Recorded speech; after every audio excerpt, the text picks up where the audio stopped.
yang kita sayangi, kita cintai, dan senantiasa kita doakan Gus Ikdam beserta Ibu Nyai, beserta istri tercinta dan keluarga besar. Semoga senantiasa Allah muliakan, Allah berkahi, Allah jadikan beliau pelita di dalam kehidupan kita semuanya, menjadi penerang dalam setiap langkah dengan ilmu yang Allah titipkan kepada beliau dan keluarga. Amin ya rabbal alamin. Teman-teman, para pengurus, para ustadz, para gus yang ada di Sabilut Taubah, markas para pendosa.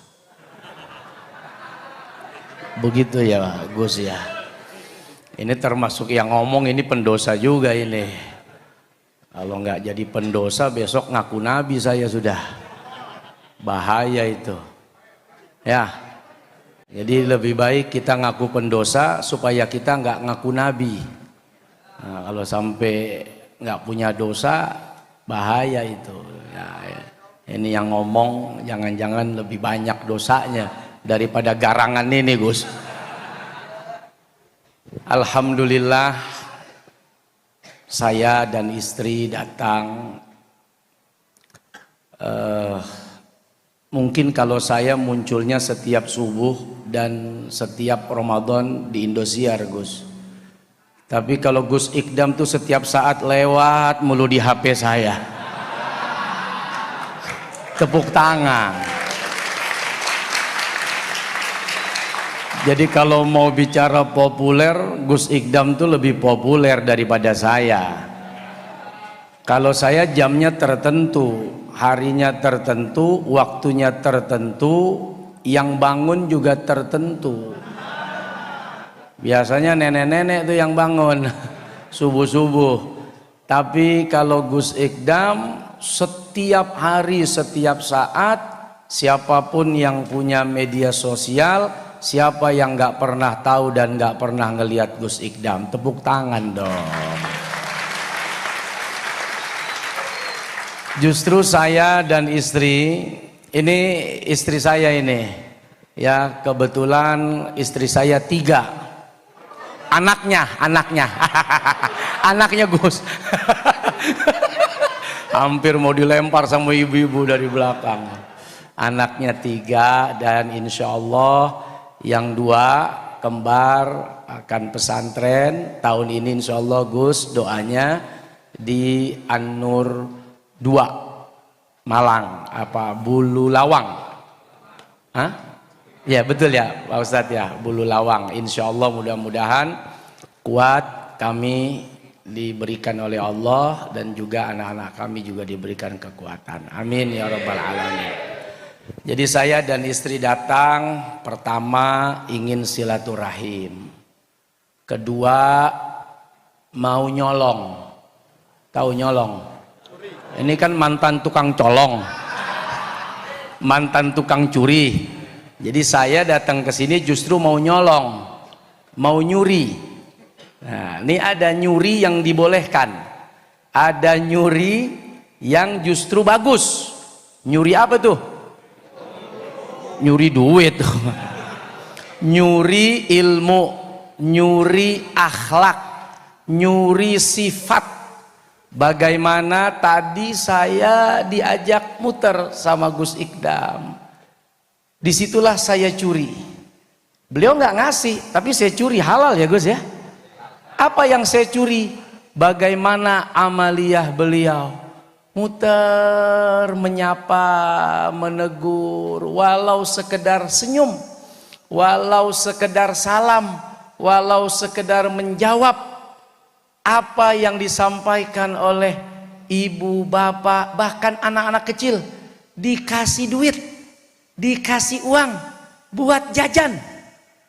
Menurut kita mungkin sederhana, menurut kita mungkin kecil, tapi di mata Allah dan Rasulnya itu adalah amalan besar. Kenapa? Karena banyak orang bercita-cita nanti kalau saya duitnya banyak baru saya kasih orang. Beliau 5.000 per orang, cuman kalinya 10.000. Tapi 5.000 itu dibagiin satu-satu setiap ketemu anak-anak kecil. Kita ini ngebagi nunggu duitnya 100.000. Malu saya masa ngasih 5.000. Tar kalau punya 100.000, tar kalau punya 1 juta, tar kalau punya 10 juta. Begitu punya 10 juta, kita nggak ngasih anak lagi, tapi ngasih showroom. Niatnya nunggu besar baru beramal. Pada akhirnya banyak orang tertipu sampai mati. Jangankan yang besar, yang kecil saja tidak dia amalkan.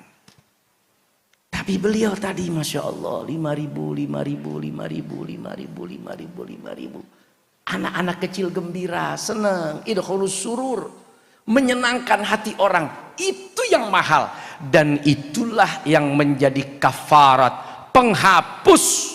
Bagaimana ada seorang ayah datang kepada Nabi ngadu kan tentang dosa-dosanya. Ketika ditanya nggak mau nyebut, mungkin karena malu. Akhirnya pulang nih orang.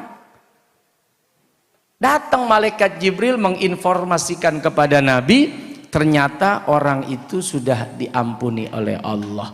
Apa kafaratnya? Menyenangkan anaknya. Anaknya di rumah dibawain makulat, makanan ringan, receh. Apa di sini makanan yang murah Gus? Kira-kira pecel. Pecel apalagi? Wah, lemper. Coba saya mau tanya nih, banyak nggak orang tua, bapak yang malu bawain pecel atau pisang goreng atau lemper sama anaknya? Oh nanti kalau punya duit beli ayam pop, rock, dangdut, jazz baru. Nungguin punya uang beli ayam pop baru. Niat nyenengin anak pulang ke rumah. Padahal pisang goreng aja bisa menghapus dosa. Padahal pecel martabak yang murah. Atau ada rambut nenek-nenek, tahu rambut nenek-nenek? Macam gulali, kita malu bawanya. Masa buat anak cuma gulali, masa buat anak cuma permen, malu. Ternyata gulali yang murah, permen yang murah, mungkin anggur yang hanya sekedar 3 butir, jeruk yang hanya 1 buah itu yang kita malu membawanya karena kita anggap remeh. Ternyata itu yang menghapus dosa-dosa kita di sisi Allah. Makanya tadi saya diajak keliling sama Gus Ikdam. Saya bilang, Gus, ya Allah, Gus modal enggak. Artinya beliau punya uang, tidak modalin pedagang, tidak. Malah Gus bilang, saya malah nggak punya warung di sini. Tapi berapa keluarga yang hidup bisa makan anaknya, bisa makan istrinya, mungkin bisa bayar hutang dan selamat dari kecelakaan ekonomi sebab adanya sabilut taubah yang diadakan oleh beliau di markas ini.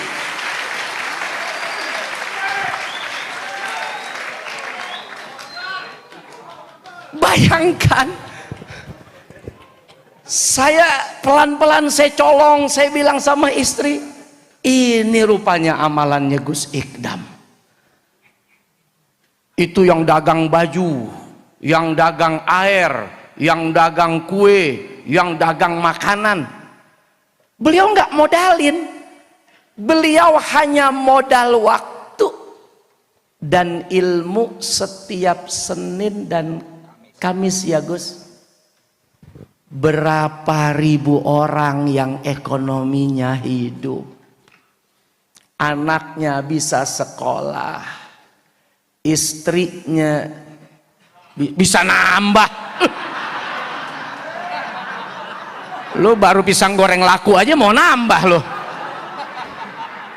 Ini garangan emang bener-bener nih Gus. Baru jual pisang goreng laku sehari udah mau nambah istrinya.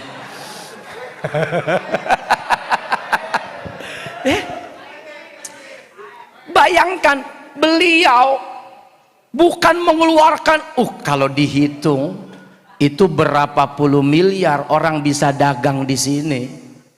Beliau nggak ngeluarin uang puluhan miliar untuk modalin orang punya usaha, cukup modal waktu.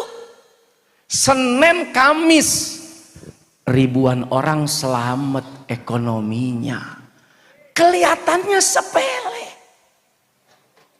Kita berpikir, tar kalau ada uang baru kita bantu, tar kalau ada uang baru kita berikan, tar kalau ada uang baru kita kasih modal. Ternyata menyelamatkan ekonomi orang tidak selalu dengan uang. Beliau dengan waktu dan ilmu yang disiapkan, ribuan orang selamat ekonomi keluarganya. Makanya datang ke sini bawa uang, pulang pada jajan. Tahu jajan? Belanja. Beli pisang goreng tadi biar tukangnya bisa kawin lagi. Waktunya besok dia jualan di depan, nggak jadi duduk di sini. Beli walaupun cuman makanan murah, nggak usah malu, bawa ke rumah kasih anak. Itu yang bikin dosa kita diampuni oleh Allah Subhanahu wa Ta'ala. Riwayat tadi itu menunjukkan orang ini mau cerita ke Nabi tentang dosanya, dia malu, nggak mau cerita. Itu menunjukkan bisa jadi dosa yang dilakukan begitu besar atau dosa yang dilakukan begitu memalukan sehingga dia tidak berani menyampaikan kepada Nabi. Tapi ternyata kabar datang dari Jibril hanya dengan makanan ringan buat anaknya. Dosa-dosa tadi diampuni oleh Allah. Makanya yang dagang di sini nggak ada yang dagang mobil. Ya ada dagangnya dagang murah semua. Dagang kain, dagang air, dagang permen, dagang minuman, makanan, biar kita pulang. Datang, dapat ilmu, pulang bawa ampunan dosa. Coba, dosa apa yang kita kerjain dari Senin ke Kamis? Dari Senin sampai Kamis, banyak nggak dosa yang kita lakukan? Banyak. Kamis ke Senin lagi banyak nggak? Apalagi malam Minggu. Wow. Bayangkan datang ke markas Sabilut Taubah, dapat ilmu, dapat ampunan dosa. Itu aja ya, biar semangat. Insya Allah mudah-mudahan kelihatannya sederhana, orang melihat ini kumpulan garangan. Orang-orang yang punya masa lalu mungkin tidak baik, tapi ketahuilah banyak orang-orang besar juga didahului dengan masa lalu yang persoalannya juga besar. Sayyidina Umar contohnya, tapi begitu duduk bersama dengan Nabi, hadir senantiasa mendapatkan ilmu dari Nabi. Siapa yang tidak kenal seorang Sayyidina Umar? Mudah-mudahan kita menjadi orang-orang mulia, dimuliakan. Dan yang terakhir, saya datang ke sini ingin mewujudkan doa saya. Kita kan suka doa tuh tadi baca Fatihah, kan ada doa ya. Ihdinas siratal mustaqim, siratal ladzina an'amta alaihim. Siapa tuh? Orang-orang yang diberikan ilmu, para nabi, rasul, orang soleh, orang alim. Tempat ini punya jejak, punya athar yang luar biasa dari kakek beliau, dari ayah beliau, dari umi beliau sampai ke beliau. Maka kita selalu berdoa, berharap mendapatkan petunjuk jalan yang lurus.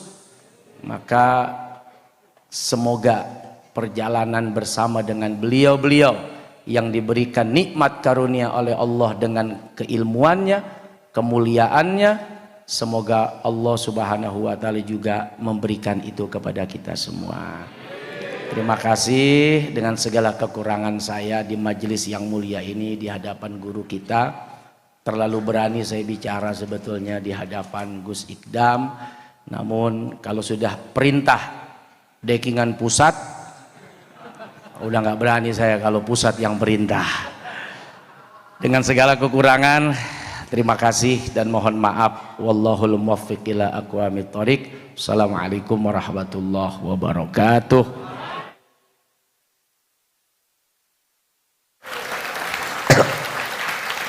Alhamdulillah.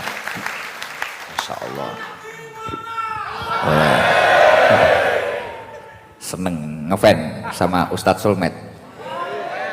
Terima kasih Ustadz, Masya Allah luar biasa. Alhamdulillah. Saya kira beliau mau ceramah, mau bilangin saya atau bahkan mengkritik saya, malah waduh terlalu memuji saya sampai kopiah saya nggak muat ini tadi Ustaz. Duh, bahaya ini, bahaya. Tapi luar biasa. Ya, artinya mungkin memang nahnu qasamna bainahum ma'isyatahum fil hayati dunya. Artinya Allah Subhanahu wa taala itu memberi jatah seseorang itu memang sesuai porsinya masing-masing. Seseorang itu memiliki jatahnya masing-masing. Jadi si fulan ini jatahnya apa, jatahnya apa. Mungkin Ustadz Sulmet ini jatahnya ya di TV, bahkan beliau tadi di sinetron, sampai bertemu istri beliau. Sampai kayak gitu. Mungkin kalau jatah saya ya ini menemani panjenengan semua ini, garangan-garangan ini tadi. Ya, ya semoga doakan saya terus sehat Ustadz, dan doakan saya ini ya kuat ya, karena ya kadang anak-anak ini nggak begitu menguntungkan. Tapi alhamdulillah. Jadi saya itu kalau capek Ustadz, mungkin kita dari luar kota, luar pulau, luar negeri, kalau capek, ya vitamin saya ketika Senin sama Kamis duduk di sini, bahkan awalnya kadang ngantuk-ngantuk, kayak ini tadi saya capek gitu, ya nanti ketemu orang-orang ini nggak tahu, sehat lagi, vitamin, padahal kalau dilihat kan kayak racun. Tapi ternyata kalau diajak ngaji itu jadi vitamin mereka itu. Iya, padahal kalau dilihat dari lahirnya, dohirnya itu ya kayak racun itu tadi. Jadi luar biasa, Masya Allah. Ya, tapi memang seperti itulah. Itu tadi istimewa yang didahulukan Ustadz Sulmet itu tadi. Ya, seperti bahasa simpel yang sering saya sampaikan kepada panjenengan semua. Artinya kita itu gimana menjadi seseorang itu jangan sampai selalu menunda-nunda. Mungkin sedekah, saya kalau harus punya uang banyak, mungkin tobat, kadang wah mumpung masih muda, kadang seperti itu. Padahal kata Ibnu Athaillah Sakandari itu ketika seseorang itu menunda-nunda amal solehnya atau menunda-nunda perilaku kebaikannya, berarti di dalam hatinya itu masih ada beberapa kotoran, di dalam jiwanya itu masih memiliki kotoran-kotoran. Nah, ketika kita itu ingin membersihkan kotoran-kotoran tersebut, ya mensegerakan. Ketika ingin tobat ya nggak usah menunggu besok-besok, ingin sedekah ya nggak usah menunggu harus sudah ngumpul banyak. Orang itu kadang kalau nggak punya apa-apa, niat baiknya itu banyak, tapi setelah punya, nah itu berbeda memang. Nah, itu berat. Makanya saya cerita ke Ustadz Somad, saya itu berusaha setiap Senin dan Kamis itu saya pulang. Karena kalau di luar kan saya mesti pulang itu, kalau orang Jawa Timur di Bekasi berkat. Bahkan kadang ya ada yang dikasih uang, kadang ada yang dikasih apa. Tapi kalau saya Senin sama Kamis di sini, ya kadang malah ngeluarin uang saya. Belajar ikhlas itu, dan semua keikhlasan itu pasti berawal dari paksaan. Pasti berawal dari paksaan. Kamu bisa sabar dengan pasanganmu, kamu bisa istiqomah sholat berjamaah, kamu bisa tahajud bangun tengah malam, kamu bisa sholat hajat bangun tengah malam. Ini awalnya pasti dipaksa, dan ketika keterpaksaan yang kita upayakan itu terus kita istiqomahkan, itu akan menjadi keikhlasan yang sempurna. Karena biasa, ya udah, mungkin biasa sedekah biasa jamaah, kalau nggak jamaah gak enak, akhirnya ikhlas. Tapi kalau kita tidak mau memaksa diri kita, ya udah, diri kita ya kayak gitu aja, jadi garangan terus. Tapi yang jelas, kebaikan apapun yang pernah kamu lakukan ini tidak mungkin tidak akan berbuah hasil yang istimewa. Sejalan dengan apa yang didhawuhkan oleh Allah Subhanahu wa taala di dalam surat Al-Isra. In ahsantum ahsantum li anfusikum. In ahsantum ahsantum li anfusikum. Bila kalian melakukan kebaikan, maka sejatinya kalian itu melakukan kebaikan untuk dirimu sendiri. Wa in asatum falaha. Ketika kamu itu melakukan keburukan, maka sejatinya kamu itu melakukan keburukan untuk dirimu sendiri. Loh Gus, tapi saya itu kadang berbuat baik terhadap fulan terhadap si A si B. Tapi kemudian si A, si B itu membalas kita itu dengan keburukan. Loh, kebaikan yang kita upayakan terhadap orang lain, ini pasti akan kembali kebaikan ke dalam diri kita, walaupun tidak pasti kembali dari orang yang kita perlakukan baik. Jadi semisal saya baik sama Danu, belum tentu yang membalas kebaikan itu pasti Danu, tapi Allah itu pasti akan membalas kebaikan yang kita lakukan itu tadi. Saya baik sama Ustadz Somad, belum tentu nanti yang balas kebaikan Ustadz Somad, tapi bisa jadi Allah itu melewatkan jalur yang lain. Ustadz Somad baik dengan saya, belum tentu yang balas kebaikan Ustadz Somad ke saya ini tadi pasti saya, belum tentu. Makanya kalau panjenengan itu melakukan kebaikan, sudahlah, in ahsantum ahsantum li anfusikum. Yakinlah bahwasanya kebaikan yang kamu lakukan itu akan kembali kepada dirimu sendiri, walaupun tidak dari orang yang kamu perlakukan baik. Tapi artinya Allah pasti akan membalasnya, itu pasti itu. Lah, banyak orang gagal atau kecewa melakukan kebaikan itu karena memiliki ekspektasi, saya baik dengan si A nanti biar balas baik dengan saya. Akhirnya si A tidak balas kebaikan, patah semangat, sudah apa, kecewa, kuciwo, wes kecewa.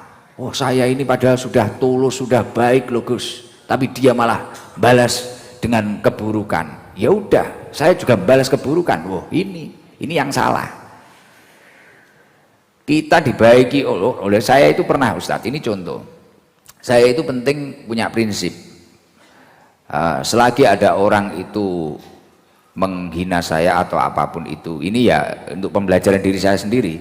Ceritanya seperti ini, beberapa tahun yang lalu saya itu waktu tanggal 1 Agustus itu biasanya kan ada undangan di istana itu loh, tahlilan akbar atau apa. Nah, kemudian saya itu ketemu kiai-kiai sepuh, saya minta doa.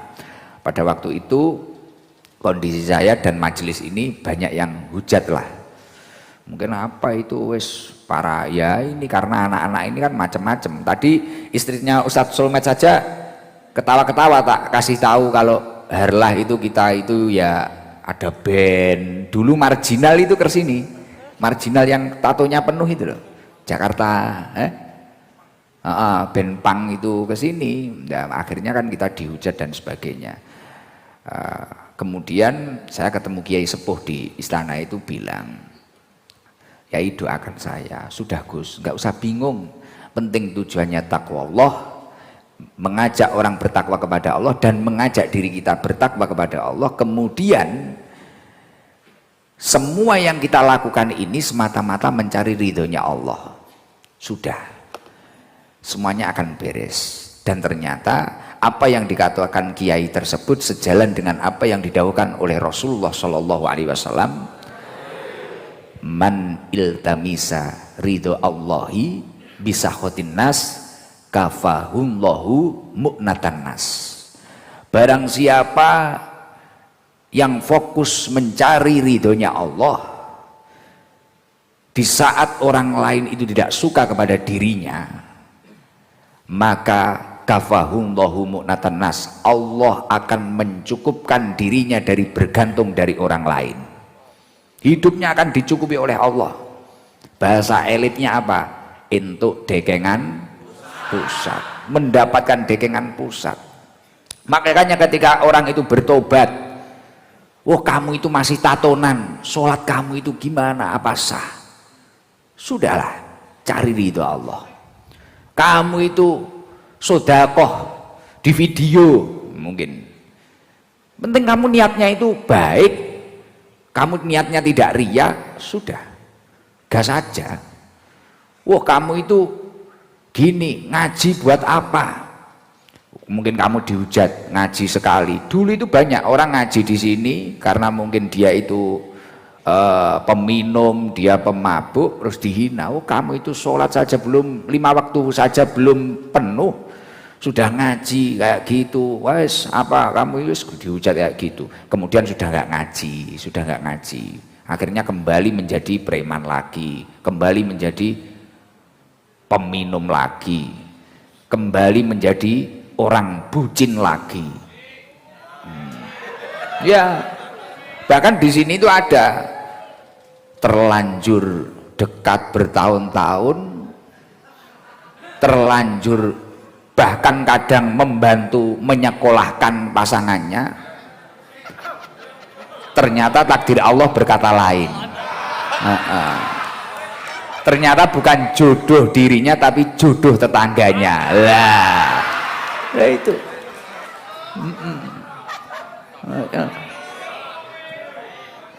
biasanya kopiai putih. Makanya benar yang dikatakan Ustadz tadi, kita itu nggak usah menunggu-nunggu lah. Sedekah menunggu banyak apa, gak usah. Man amila amalan kasahullahu ridaahu, kata Rasulullah, man amila amalan kasahullahu ridaahu, in khairan fa khairan wa in syarran fa syarran. Barang siapa melakukan sesuatu perbuatan, maka Allah pasti akan membalasnya. Man amila amalan kasahullahu ridaahu. Barang siapa melakukan perbuatan, pasti Allah akan membalasnya. In khairan fa khairan. Ketika yang dilakukannya baik, pasti Allah akan membalas baik. Wa in syarran fa syarran. Ketika yang dilakukan buruk, pasti kembalinya juga buruk. Ya, hidup ini tergantung apa yang kamu tanam lah, gitu loh. Ya tapi Ustaz tadi juga benar, ini mungkin berkah dari pendahulu-pendahulu saya, guru-guru saya, kakek-kakek saya, ya mungkin seperti itu. Mungkin saya sekarang di mana-mana dimuliakan orang itu ya karena tanaman kebaikan pendahulu-pendahulu saya, kakek-kakek saya. Ya makanya ya Allah, ya mungkin nggak panjenengan sekarang menanam kebaikan, bisa jadi nanti yang memetik bukan panjenengan tapi bisa jadi keturunan panjenengan. Ya siapa tahu dari keturunan panjenengan kemudian menjadi ulama-ulama masa depan, kemudian menjadi presiden-presiden masa depan. itu bukan suatu hal yang tidak mungkin. Makanya jangan pernah menunda bertobat, menunda berbuat baik, menunda bersedekah, apalagi menunda birrul walidain, menunda berbakti kepada orang tua. Ini adalah salah satu kebodohan.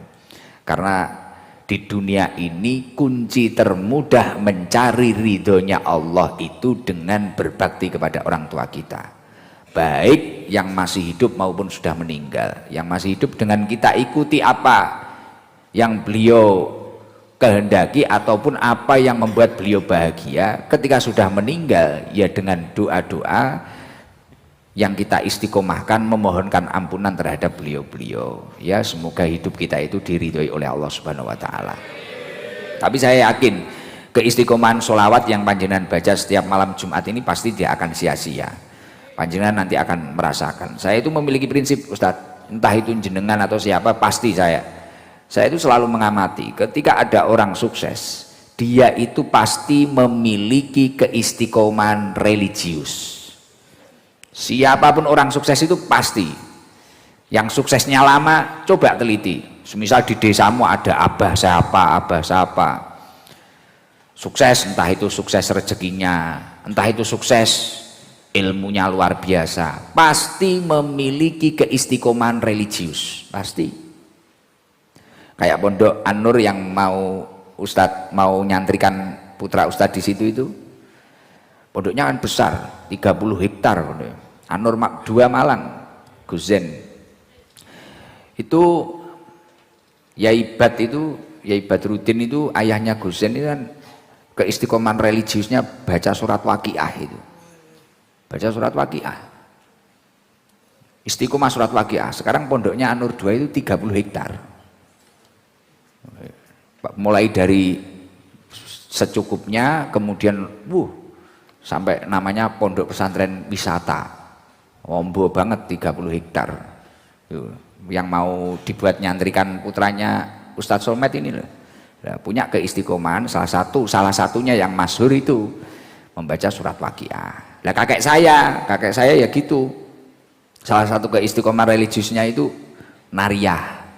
Sholawat nariyah itu kakek saya. Ini Ustadz Fuad ini dulu sering derekkan ini Cilacap ya. Cilacap. Dulu sering derekkan itu kakek saya nyupiri kakek saya. Nyupiri nganter ke rumah ibu saya ini, nyambangi, nyupiri derek nih, man khodama khudima, barang siapa yang melayani pasti kelak dia akan dilayani. Lah Ustadz Fuad ini dulu nyupiri kakek saya, sekarang kemana-mana disupiri. Sekarang setahun itu bisa ke Mekah berapa kali Ustadz? 9 bisa ya? 9 bisa ya? 9. Beliau travel kok. Iya, 9 kali sekarang. Dulu padahal waktu mondok ya katanya biasa-biasa saja. Ya gitu. Tetapi tanamannya mungkin Ustadz Fuad ini, Yai Fuad ini mungkin beliau ikhlas.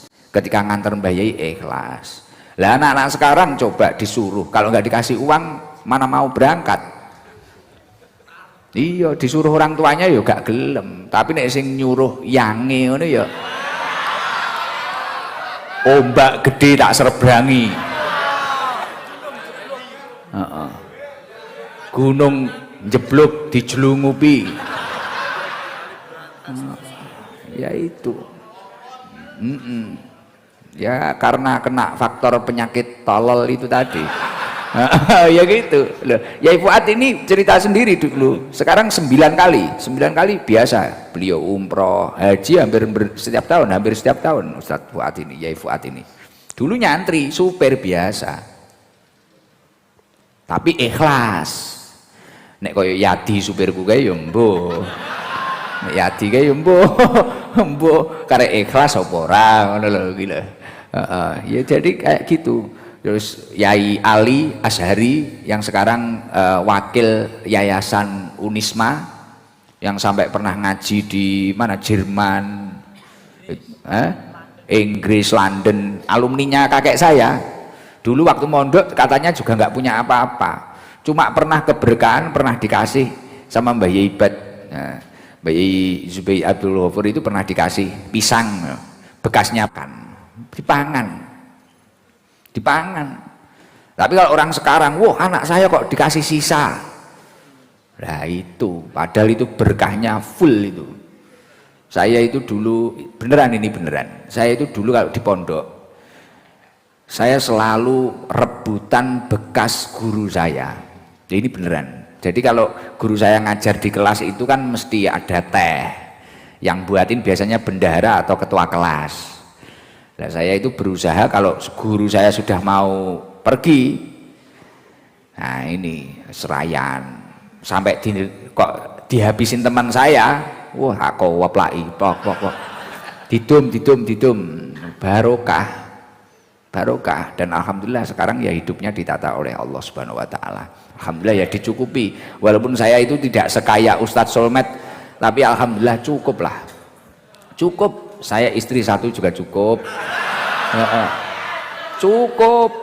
cukup banget, aman ya. Anak nambah siap, pokoknya sing ngomong ya enek. Alhamdulillah ya Allah, ini luar biasa. Alhamdulillah, semoga kita juga dapat berkah ilmu beliau, keistiqomahan beliau. Tapi yang paling penting dari semua kesuksesan seseorang, jangan kamu lihat hasilnya saja, tapi lihatlah prosesnya. Saya yakin Ustadz Solmed bisa seperti ini dulu pasti ada riyadhah atau kesulitan-kesulitan di masa yang lalu lah, sampai sekarang benar-benar ditata oleh Allah, ini pasti itu. Mungkin itu saja, mungkin